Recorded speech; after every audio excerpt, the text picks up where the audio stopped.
I think we're going to try to get started. If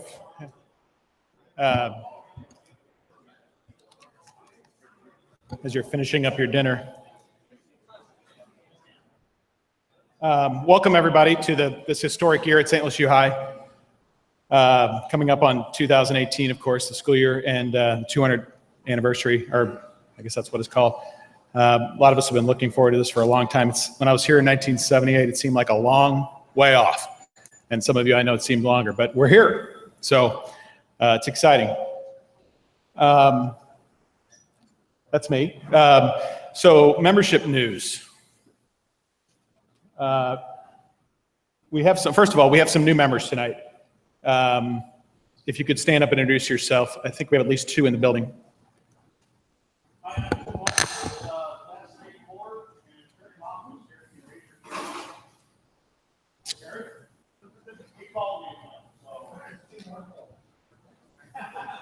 One, I think we have one more. Yes. Oh, there's more than one. I'm John Angelo, class 96, and I just started working here in the advanced office.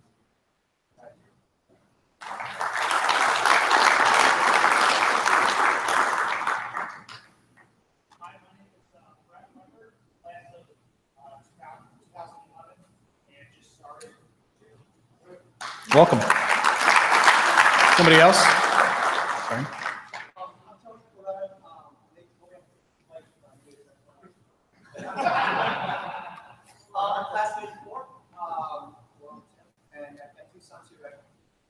Great.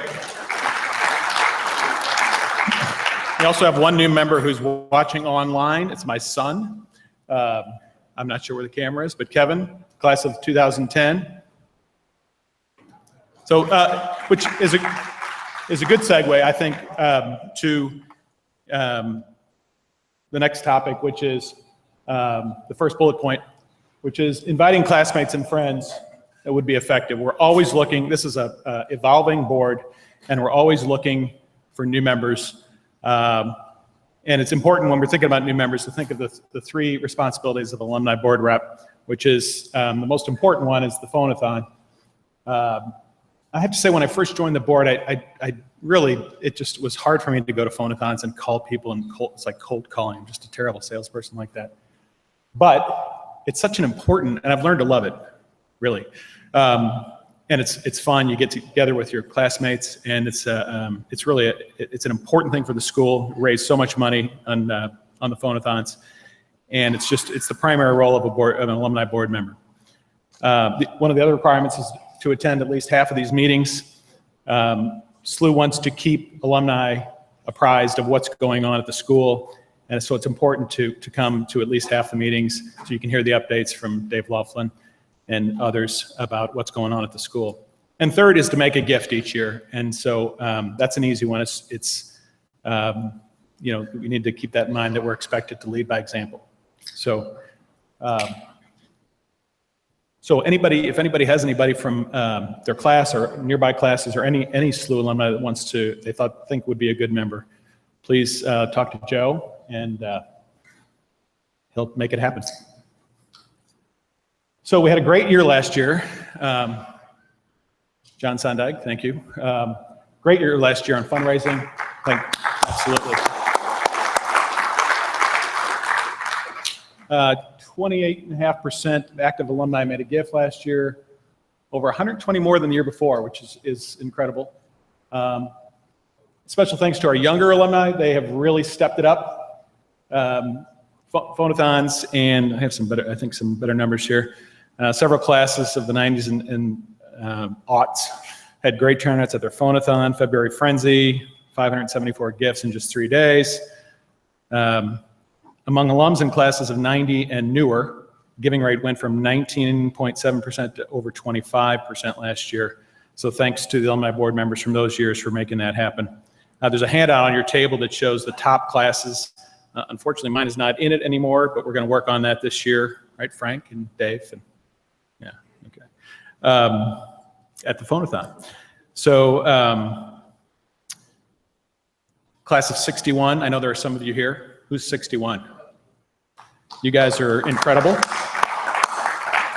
topping the list again with almost 52.5% of the class making a gift. Classes 71, 65, 55, 68, and 70 also hit 40%.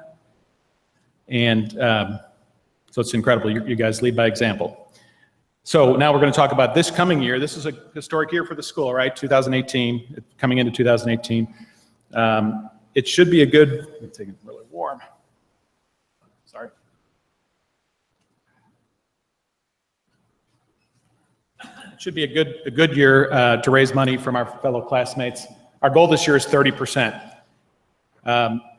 We're currently at a little over 28% from this year, so it's only a 1.5% increase. It seems like it should be very doable, especially in a year like this.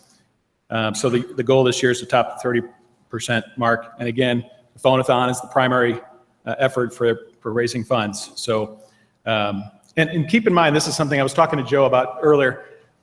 Different classes, I've always thought the phone-a-thon is kind of a one-size-fits-all. You go and you do your phone-a-thon, but as Joe explained to me, other classes are doing different things. Like the class of 61, for instance, that has a great percentage, incredible fundraising. They're very personalized when they do fundraising at the phone-a-thons and outside of the phone-a-thons. The phone-a-thon is like I would call it the foundation on which everything is based, but they go really above and beyond. I think it's a good example for all of us in phone-a-thons to make it more personal, whether it's text messaging or personalized letters. It depends somewhat on your generation, but personalized letters or text messaging or tweeting, all those things can be effective. So don't feel like you have to just call somebody on the phone at a phone-a-thon, because it's really, we need to sort of keep up and try different things on raising money at the phone-a-thon.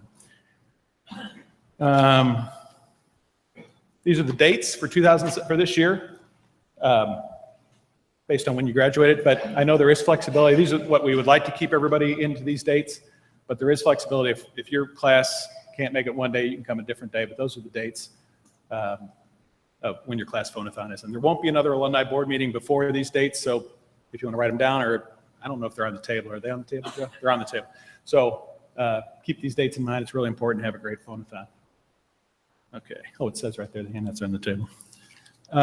Guest speaker. So that was relatively painless. Our guest speaker, it's my pleasure to introduce once again our guest speaker. We got a brief introduction to our new principal, Father Gibbons, when his appointment was announced last year. We thought it would be a good idea to welcome him back tonight and give us his thoughts and observations after just a few days as president of the school with the boys, with the students here. As background, Father Gibbons is originally from Granite City, Illinois. Entered the Jesuits in 1995 and was ordained in 2006. Previously, he has assisted with student affairs at Regis in Denver, created English programs at a Jesuit school in Miskolc. What's the town in Hungary? Miskolc in Hungary. And worked in development Strake Jesuit in Houston. And after his ordination, Father Gibbons spent 6 years as the Pastoral Service and Faculty Formation Director at Rockhurst High School in Kansas City, where he was also the NFL's Catholic chaplain for visiting teams. Over his career, Father Gibbons has taught economics, history, scripture, world religions, and business accounting. In addition, he has spent more than a year in the Belize missions, and he published a paper on zero inflation economic policies with the Federal Reserve. Father Gibbons earned a Bachelor of Science degree in economics and an MBA from SIU, Southern Illinois University. Also has master's degrees from St. Louis University in American Studies, Boston College in Divinity, and University of San Francisco in Catholic Education leadership. His mother is British, and he has two older sisters. One of them lives and works in Iceland, and a younger brother. So please welcome Father Ian Gibbons to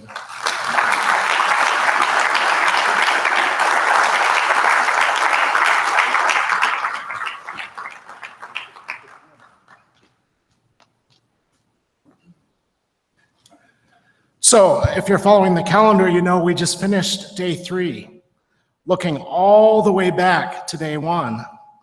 We've had a remarkable start to the year. In these few days, I've been able to watch us win a football game, win 2 soccer games, be educated in eclipses and have our students out there to observe the eclipse. You might have seen the Missouri Public Radio story, an article about our projects with the eclipse. It's a great little piece. So it's been a tremendous opportunity to the school. Dave Laughlin's going to speak a little bit about the beginning of the school and some of the benchmarks of where we start and where we're going to be heading. So what I'd really like to do tonight is talk a little bit about why I do this Jesuit education project, why it's so important that we continue this work at SLUH and continue to give the gift of education for our young men. On your tables, you'll notice a little card. This card is a reminder card of the examen, one of the great prayers of the Society of Jesus. And we'd like you to take this with us, not only as a reminder of your time and experience at SLUH, but also as you move through your life, the gift of Ignatian spirituality and your education, teaching you a way to frame the world. So let's take a little look at the project of Jesuit education at SLUH and why we do the things we do. The moving finger writes, and having writ moves on. Nor all thy piety nor wit shall lure it back to cancel half a line. Nor all thy tears wash out a word of it. So wrote Omar Khayyam, the 12th century Persian mathematician. In word and deed, our lives spill out and mold into who we are. Choices and indecision mark motive, but motive is a mystery to others. Only God can comprehend the whys of what we do, so the what we do matters. The moving finger of our lives often write in permanent ink. I've reflected on how I came to be an educator, and the primary reason is simple. The education project matters far more than we can imagine. Our students know many peers at other schools who are as smart and talented as them, yet they cannot get their life together. The lack of a wider foundation thwarts their best efforts and intentions at times. Traction in life is seemingly outside their capacity. Knowing these struggles among youth, we help our students get over their hurdles using a wider context. Jesuits sometimes call teenagers Jesus in his least recognizable form. There is some truth to this, but I find our students remarkable. Their potential is unlimited. Their work to date is impressive. Their ability to focus is disciplined. Yet they have the tendency to go off the rails the least expected times. The guys are so precocious, so we can miss this self-sabotaging tendency. The boys love talking to and being around adults. They so much want to be adults that we forget the students still need strong structure. The great thing about Jesuit education is our process of formation. We let the boys try on responsibility, leadership, and risk. And there are enough deliberate safety nets to allow for their experimentation. Success shows the students that they can succeed on their own power. Success shows that the students can achieve things far beyond their own capacities. Yet the struggle during these times reveals the work and focus required to succeed. Failure during these experiments shows the cost of human struggle and models stewardship. The two critical elements of Jesuit education you might recognize from your own time here is gratitude and empathy. Of course, there are so many other virtues we want to communicate, yet gratitude and empathy are the root of Christian leadership. In life, we use self-help books to tell us precisely how to seek perfection and standardize the results. I truly wish education was that simple. I deeply do. Yet over time, I have come to know that Jesuit education is an art and discipline bound with faith and love. So how are we doing? How would we even evaluate this question?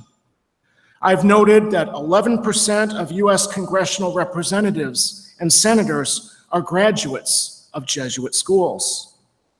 Does that prove our formation being impactful?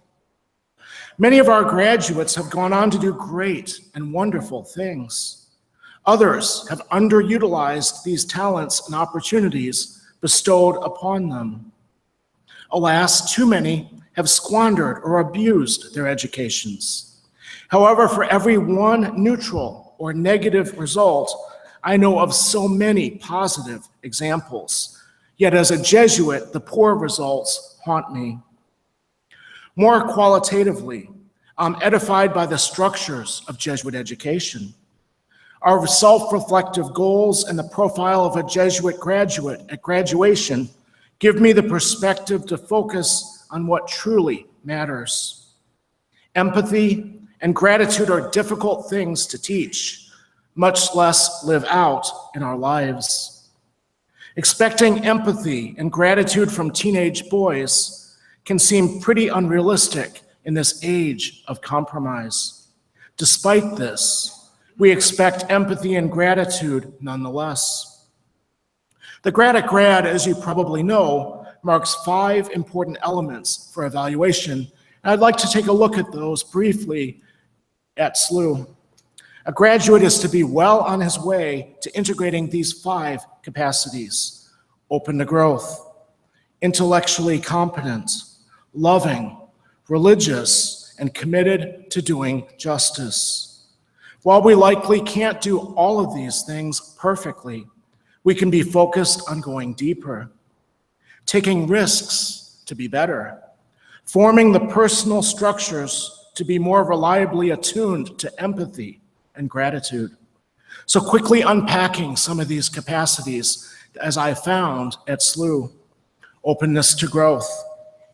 In our lives, we come to understand the words of the priest from the movie Rudy. How many of you have seen Rudy? It's a great movie. It's about the Holy Cross Fathers, but it's still a good movie.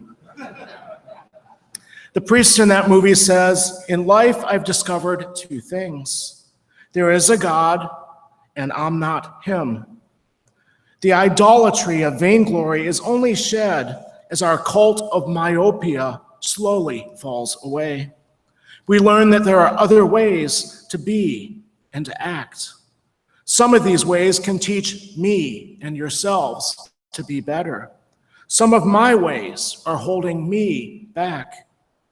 History, science, and theology teaches us an openness to growth.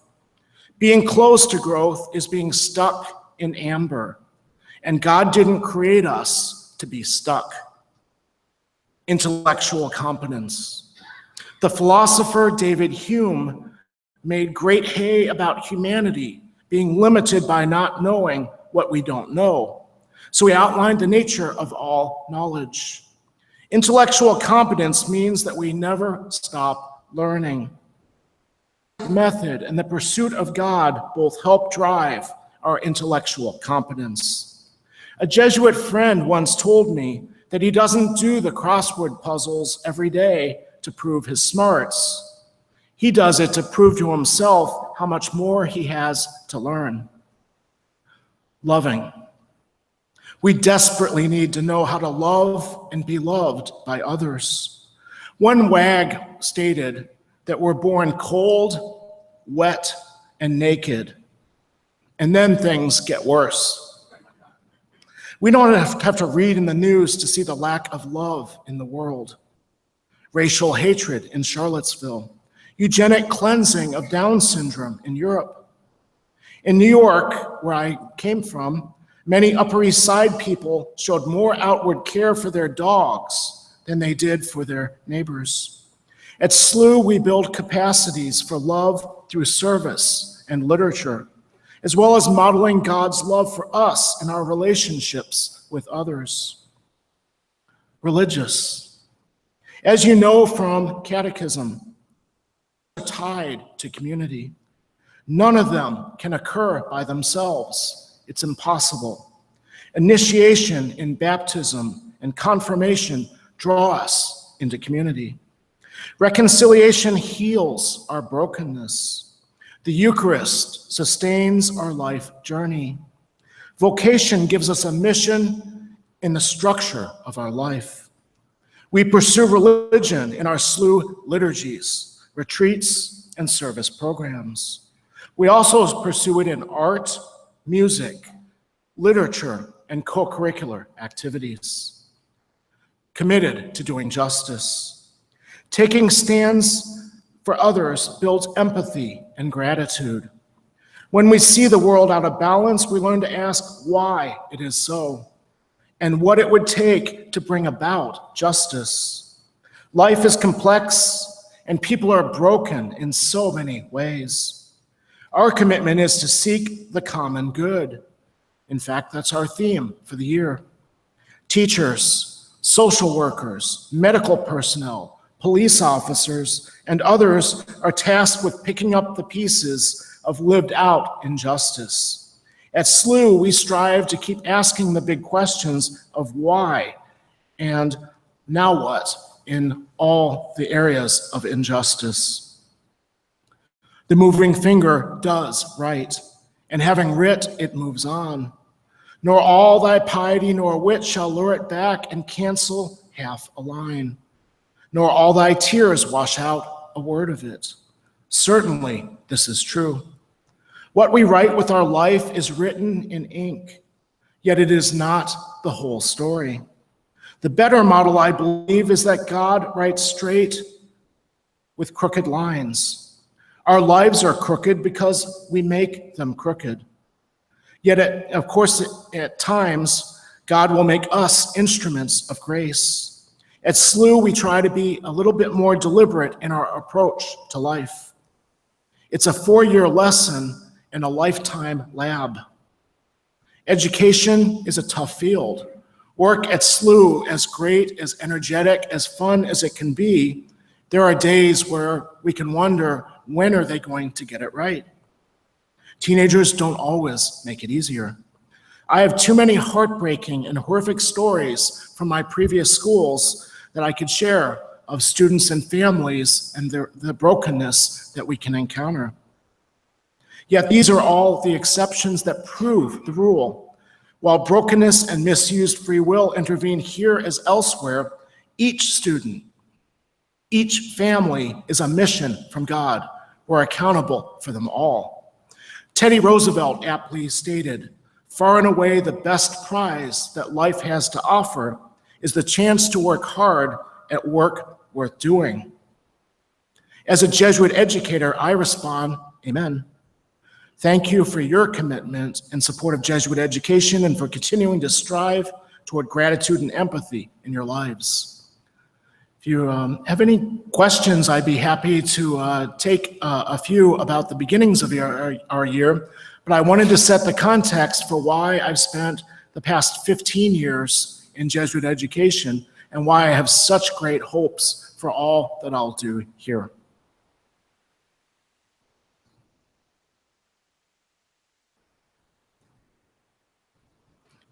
No questions about 3 days? There's a lot packed into it. Thank you.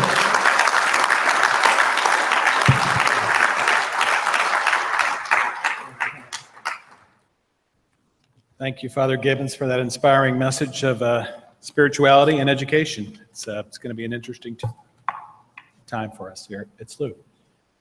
Okay, I'm off of my, let's see. Next topic we're going to talk about is bicentennial events, which we've talked about a little bit already, but this is a big year for the Jesuits in St. Louis as well as St. Louis U High. So on Saturday, September 23rd, there's going to be a large mass on the Arch grounds. Archbishop Carlson will be the homilist. Maybe saying the mass too, I don't know. This is primarily organized by St. Louis University, but it's also part of the Jesuits, all of the Jesuits in St. Louis. So it's something that St. Louis U High is certainly invited to. And I think it's going to be a pretty big event. There's a lot of people who've been touched by this 200 years of Jesuits in St. Louis, or of St. Louis University in the 200 years, mostly Jesuit. And so I think it's going to be a big year for both St. Louis University and St. Louis U High. The big celebration being planned for SLUH, St. Louis U High, is going to be in April, April 21st. Not really sure what that's going to be yet. Still working on that, but that's going to be our own celebration of 200 years. It'll be a couple weeks after Cashpa, so it's going to be a busy celebration month of April next year.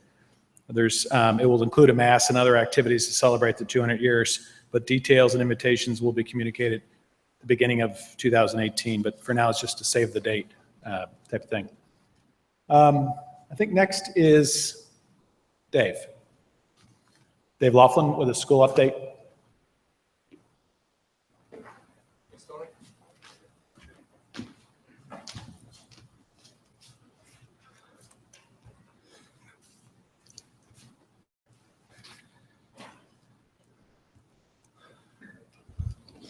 So just to start a school update and echoing a bit of Father Gibbons' comments, although perhaps not nearly as polished, in the sense of starting our school year, just some details for the year. So allow me to fumble a few things around.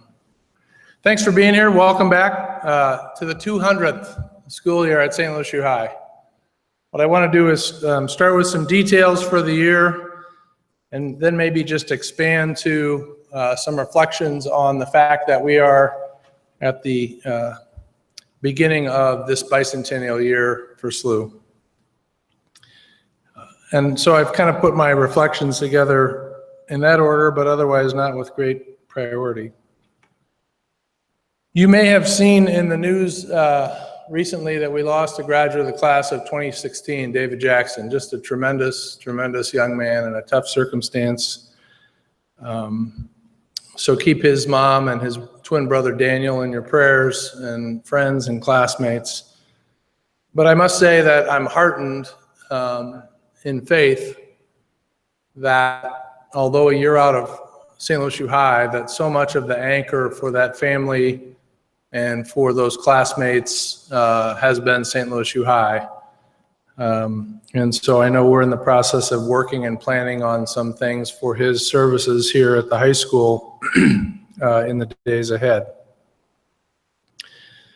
Gosh, the start of school, what have we had? I was thinking about that 3 days in. Well, we've had about 21,000 students attend class. That means there's been about 21,000 attendances by students in their 7-period class day, and so far, they've all found their way in 3 days, so that's a good thing. Just checking to see if the accountants are awake. We had a wonderful beginning season of sports with football and soccer victories over the weekend. We had a back-to-school mixer with some of the most ridiculous outfits you've ever seen. And we once again challenged the heating and cooling system in the Donnie Fieldhouse, but a good time was had by all. And then, as Father Gibbons alluded to, yesterday we did not have school, but we did a tremendous amount led by Kathy Cott and Mary Russo of our Science Department of Education about the eclipse.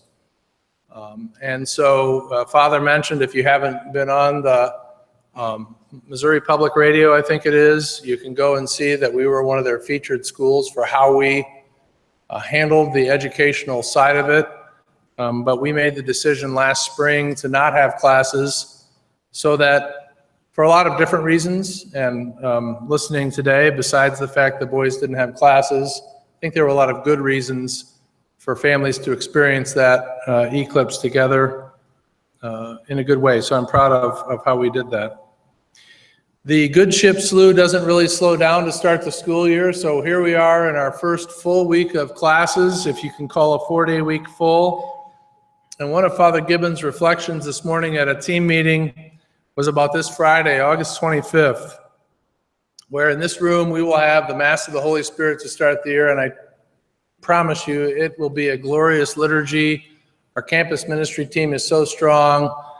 I think Father's our presider, and so he'll have a chance to really preach to the boys on that Mass of the Holy Spirit. So we start in formal attire. And Pat, me and yeah, I'll have a tie on Friday. Sorry about that.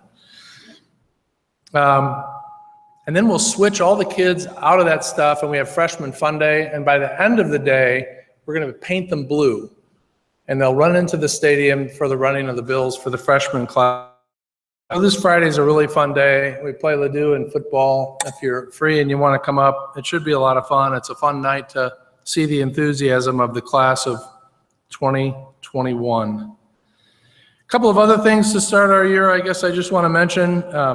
Programmatically, several things happening in our counseling program that are new and different. We planned for it 2 years ago. We hired and really tried to start living into it last year. I feel like this year we're hitting the ground with programs in a way that really is intended to serve our families. And so in no order, it's personal counselors who are looking at kind of academic schedules and how students do here on a day-to-day basis, and that's been here for a long time. Father Bob Poirier is leading a learning consultants program that's looking at things like executive function, organizational skills. What are the things we want to have students have in place in order for them to be successful, as well as a safety net if there are students who struggle? What are the really scaffolded, rigorous, structured programs that we can help a student in the short term to get back and go on his own? And then a fuller college counseling program. I smiled when I read yesterday the email from our college counseling director, Kevin Crimmins, to our senior class. They're having Selective Sunday. So you know the NCAA tournament Selection Sunday. Selective Sunday is families who want to really look at selective colleges and universities. They have programs for families whose parents didn't go to college. So first-time college attendees. They've had programs for people who are interested in specific types of programs, medical programs, engineering programs. We are hosting, for example, thanks to their dedicated work, for the first time really we think, I don't want to say ever in St. Louis, but to our knowledge, all of the state schools from the University of California system on November 16th are going to come to St. Louis U High, and we will be the center in St. Louis for the University of California college school system to come and introduce themselves to students here. And if you know anything about that system of schools, in many cases, they're very hard schools to get into. So the idea that they need to come to us to talk about their programs says a lot about the efforts. It's an anecdotal example of the work of our college counselors to really start to reach out in a different way, in an intentional way, to make the school's name known, but then also to serve our families. That same email that talked about Selective Sunday introduced information to our seniors saying, okay, welcome back, senior year, your deadlines are just around the corner, let's get going. So really trying to be specific and intensive in terms of serving those students. We've had enhancements strategically to our retreat program. This will be the first year that we require juniors. We've always offered 4 years of retreats, not always, but more recently offered it, but only required freshman and sophomore year. This year, we're requiring junior year. Thanks to a donor, those students won't pay for that retreat. They'll go on that retreat as an expectation. And I think I've talked in previous alumni board meetings about how we've tried to limit the conflict between missed class days and retreats to make sure that we're kind of walking the talk, of these retreats really matter. So I'm excited about that. We'll still have a full offering of senior retreats that they'll go on. We've enhanced and grown our service immersion programs. I should have researched it. I want to say at least last year we had 8 or 9 service immersion programs. We used to do 2. So those are local, they're national, and they're international. And I know our Honduras project, which has lived here for a long, long time, last year we went 3 times. You might have read about that project in the most recent alumni magazine. And I want to just take a moment and recognize Ben Dumont of our advancement staff. He's our director of communications and really the brains and the talent behind taking that booklet and telling the mission of the school in that so well. So thanks to Ben for really an outstanding publication.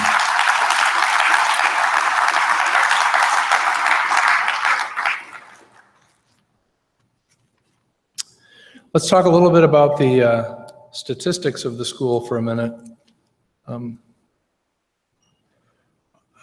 Again, this year, our ACT average, which has been for about the last 6 years on average, is a 30. That's the 95th percentile.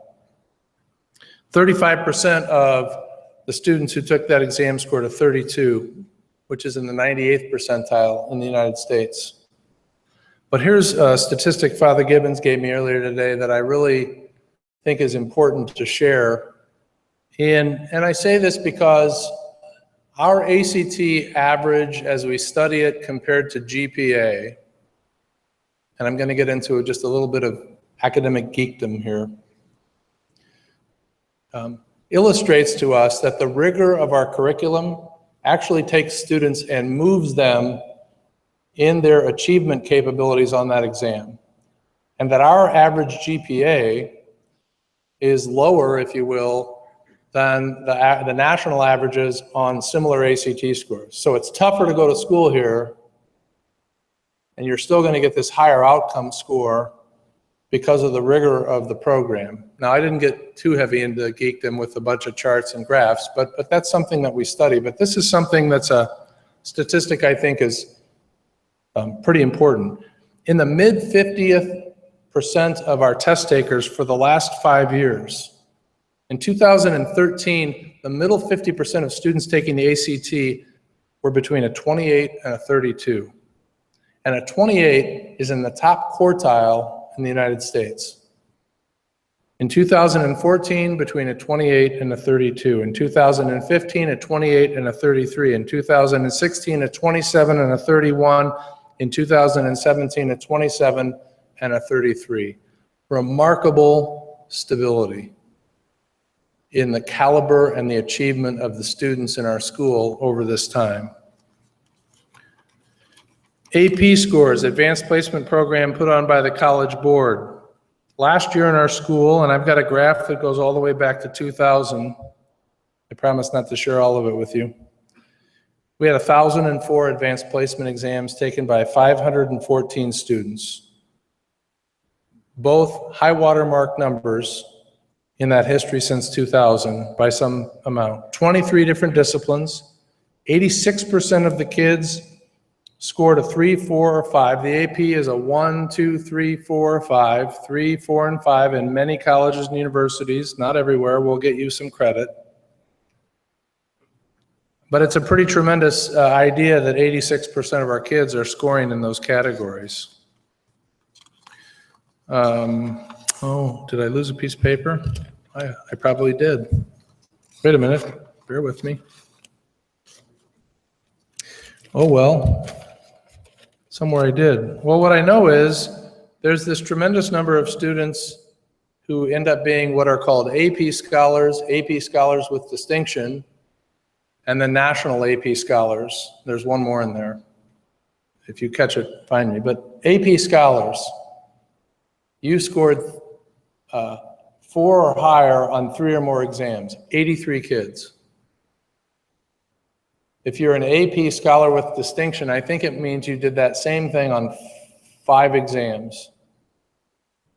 And we had like 72 kids. We had 11, last year, 11 national AP scholars. And it means that they scored 4 or 5 on 8 or more AP exams. Very rarefied academic error in terms of what's happening. And again, I don't think you get top scores and consistency on these things by just being smart. That is a credit to the faculty who work in these 23 different disciplines, who prepare those kids for those exams, kids who work hard, kids who come in on weekends for prep sessions, etc. And of course, those things can translate into college credits, scholarship opportunities, advanced status at universities, things that we know are great. I want to just take a minute and say thanks to the Alumni Board as we start our 200th year. Never take for granted the role that you play in the life of the school. What is that? Well, those phonathon dates matter. $4.1 million of financial aid. Over 400 kids who are here contributing to those scores, contributing to the achievement of the school, forming themselves in the way Father just described, ability to offer financial assistance. Never take for granted what seems like maybe cold calling or a hassle or the time you spend, because over the course of the year, through all of that giving, almost 30% of our alums, I know we could look and say, why is it only 30%? But please understand that's an astronomical number in a not-for-profit educational institution. People look at SLUH High and say, wow. But then people in SLUH High say, but why not 35%? You saw that coming, didn't you? I hope you saw that coming. So thank you for the time that you give to phonathons. Thank you for your own individual contributions to the success on an annual and a future basis of the school, because it is making a difference in the life of students. I want to thank members of the Alumni Board who have in different ways to contribute your talents and your interests. And I'm looking around the room thinking I've been with some of you on service, on educational opportunities for our students, in campus ministry programs for our students, in a whole variety of ways that is the intellectual and faith capacity of who you are and what it means to the high school. I think we are on a road of continuing to reach out to alums to ever more capitalize on what it means for you to live your lives outside of SLUH and how that can inform how we shape the lives of our kids. I'll give you a simple example of that, but it's not an alum, it's his spouse. Dr. Schlafly is here today, and in a visit with Dr. Schlafly and his wife last year, Shannon said, you know, Pope Francis said every Catholic institution ought to have a refugee home. How come St. Louis U High doesn't have a home for refugees? And I kind of looked at my shoes and said, But that thinking was right. And just before Memorial Day, in one of the homes that we own here, the Elkinjar family, which is a Sudanese refugee family, a young couple, they have 3 young boys. Their oldest boy is being treated for leukemia. The International Institute is bringing them in. They're legal immigrants brought in by the US government. And our community is doing a great job, from our alumni moms to, we hope in the course of the school year, our students, of reaching out and helping welcome them to the greater St. Louis area. It's a simple example of an idea and input that comes from people like you in this group. And as I said, I look around the room. I think I've been on service days with John Weller. I know, Jeff, you've done some things for guys along the way that we've written about. There are a bunch of examples that are more than phonathons that you do to contribute to your thinking, to the thinking of our school, so thank you. We are 200 this year. I'm not going to talk for 200 more minutes. Those of you who've been in the room to hear this before, you just get to hear it again. I kept saying to some members of our staff tonight, I want to talk about the Madonna della Strada, the image of Our Lady. Can we get the blinds up? And of course, in the world we live in, they said, well, we're live streaming this. And if we pull that up, the glare makes it impossible to see the person standing here. So to the 10,000 people that are out there watching us tonight, I just want to say thank you very much. We're all counting on your contribution this year.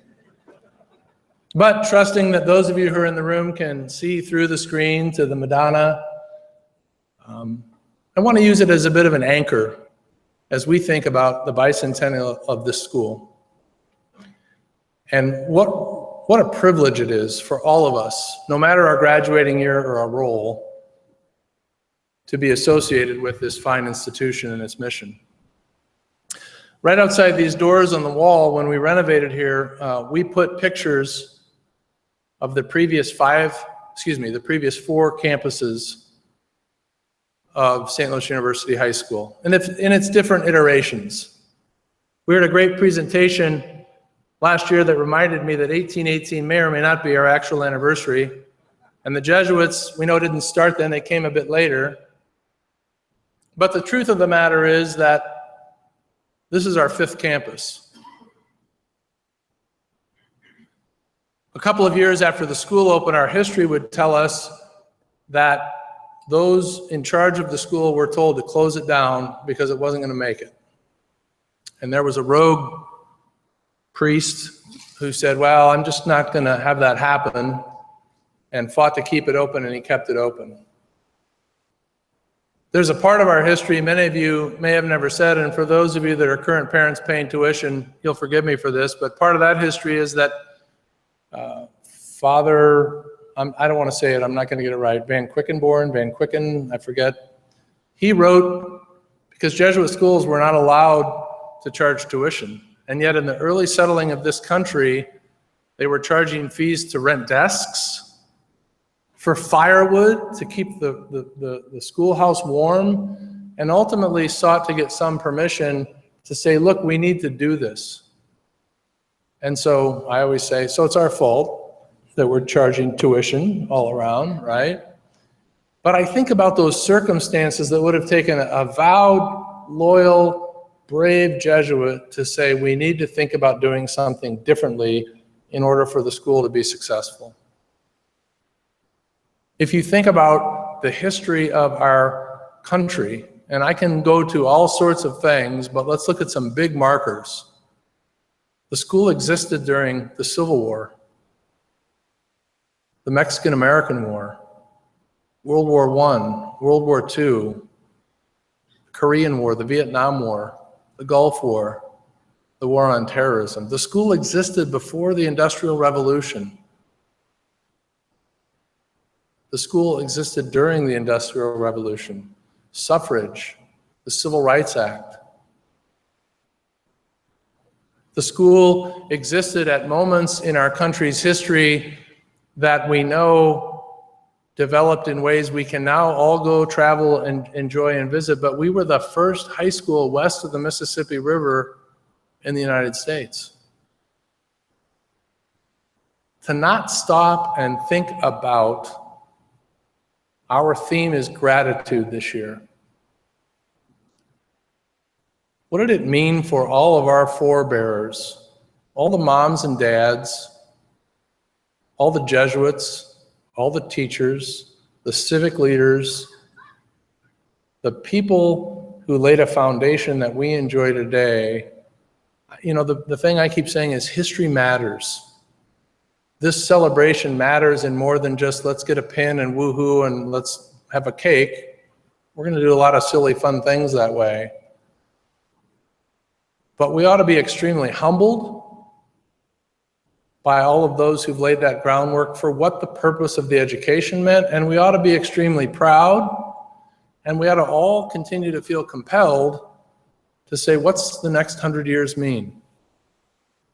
Because it's hard to argue, despite the imperfections that have existed in society and in this school, and all the graces that have existed in society and this school, that the divine purpose of the school, Father just articulated so well, that total education founded in God, it makes a big difference. And so therefore, by being part of the alumni board and championing the mission of the school, you make a big difference. And we're just especially grateful to start this bicentennial. I hope one of the things you guys do so well is beat our chests and talk about the things we're doing well in the community. I hope you could take any statistic I gave you tonight and talk about it out there. But I hope more than anything, let's not let the greater St. Louis area take for granted this great school's bicentennial. I love St. Louis University. I hope September 23rd you could all come. I like to quip and say, but they needed our first graduates. Truth of the matter is we were one corporation, right? Until the early 1920s when we separated. And so it's appropriate that one of our first major events is something with St. Louis University under the Arch grounds, with the Archbishop and the church here in the area. I hope you could come to that Mass at 5:30 and a party. You can register online on our site, and I hope it's something you'd consider spreading the word on. It should be fun. There's a million memories of all the decades. But I started by saying, and I really am rounding to home right now, just for those of you checking your watch. Sorry, Tony. The Madonna. As great as the bicentennial history of our school is, it's grounded in something much longer, much deeper.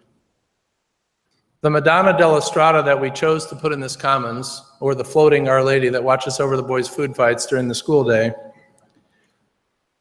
she's known as Our Lady of the Way. You can find this image at the Church of the Gesù in Rome, which is the mother church of the Society of Jesus.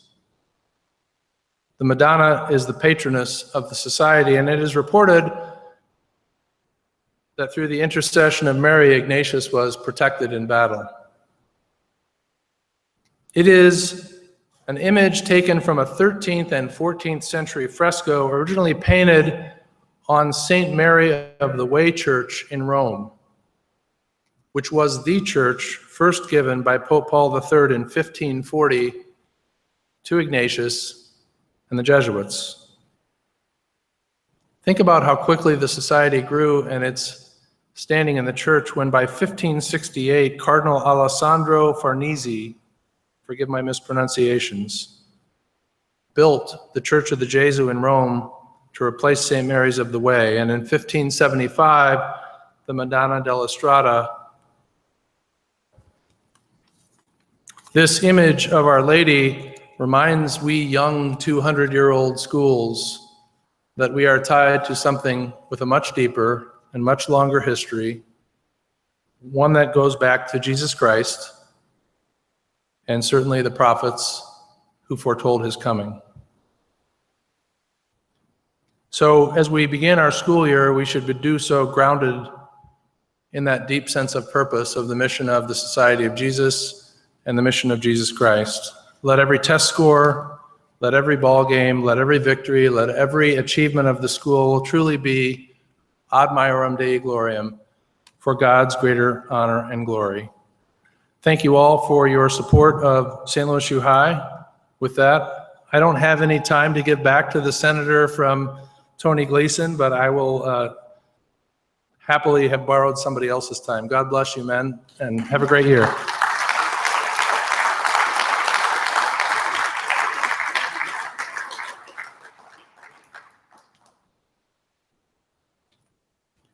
I have to say, actually cooled off. It's incredible to me when I hear Father Gibbons, a relative newcomer to the school, and Dave talk. And I'm glad you referenced the theme of gratitude, because as a board, I think we need to be incredibly thankful for the leadership we've had. And we had a lot of things going on this year, 200 years and 1818 and all of that. But one thing I don't think we should overlook is that we're also celebrating Dave's last year here this year. And it won't be overlooked, of course, but I want to take every opportunity we get as a board to thank Dave for his service and what this school has become. So if you want to stand up and give Dave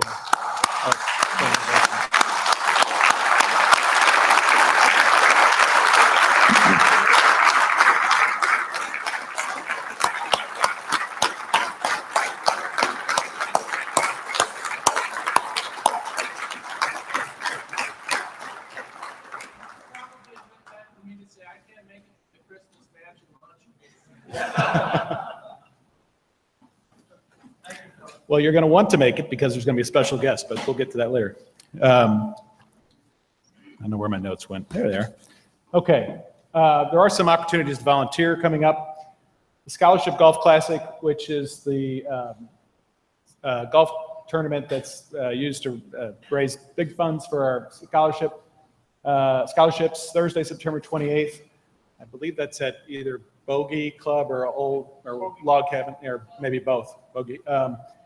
They're still looking for some golfers, I think, but there's also opportunities to volunteer. That's a whole afternoon that you need to commit to, but it does, you get to see a very nice course, and there is lunch provided.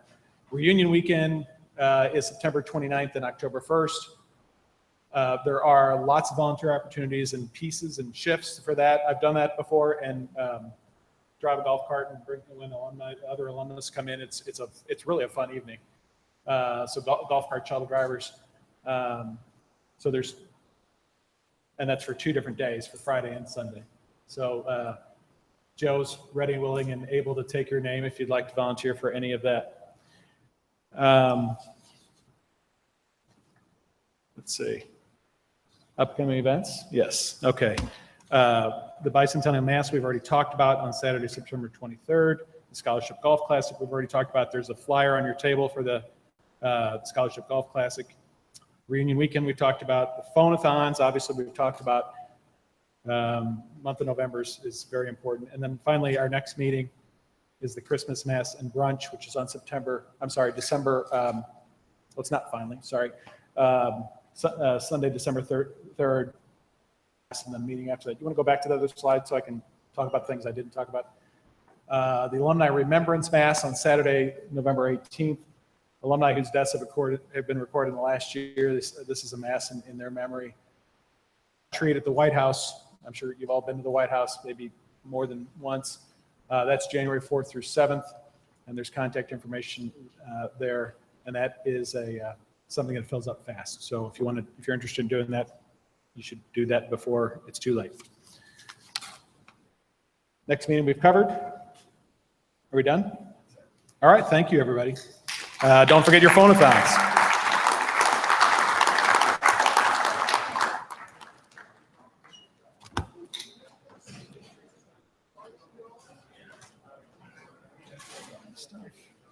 Do that.